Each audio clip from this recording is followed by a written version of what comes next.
ശക്തമായ മഴയെ തുടർന്ന് പെരിയാർ നദിയിലും ചോറ്റുപാറ കൈത്തോട്ടിലും ജലനിരപ്പ് ഉയർന്നു.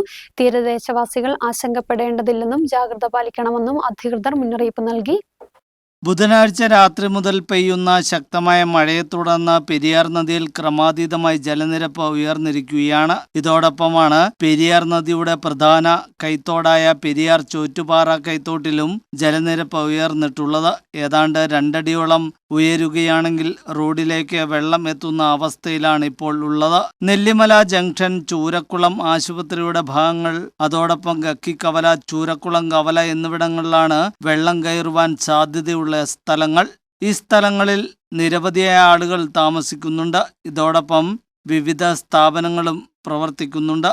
മഴ ശക്തമായി തുടരുകയാണെങ്കിൽ മുല്ലപ്പെരിയാർ അണക്കെട്ടിന്റെ ജലനിരപ്പും ക്രമാതീതമായി ഉയരും.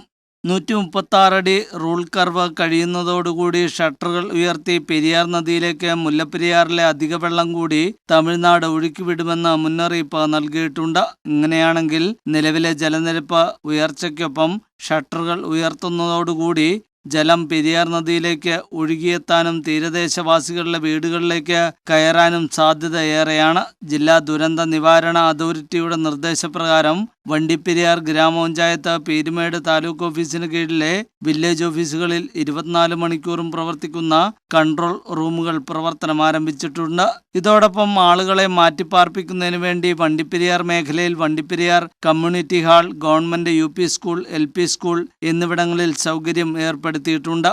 അടിയന്തര സാഹചര്യമുണ്ടായാൽ ജനങ്ങൾക്ക് നിർദ്ദേശം നൽകുന്നതിന് വേണ്ടി അനൗൺസ്മെന്റ് സംവിധാനം ഏർപ്പെടുത്തി കഴിഞ്ഞു. ജനങ്ങൾ ആശങ്കപ്പെടേണ്ടതില്ല എന്നാണ് അധികൃതർ അറിയിക്കുന്നത്. എന്നാൽ ജാഗ്രത പാലിക്കണമെന്നും അധികൃതർ നിർദ്ദേശം നൽകുന്നു. News bureau, Vandiperiyar.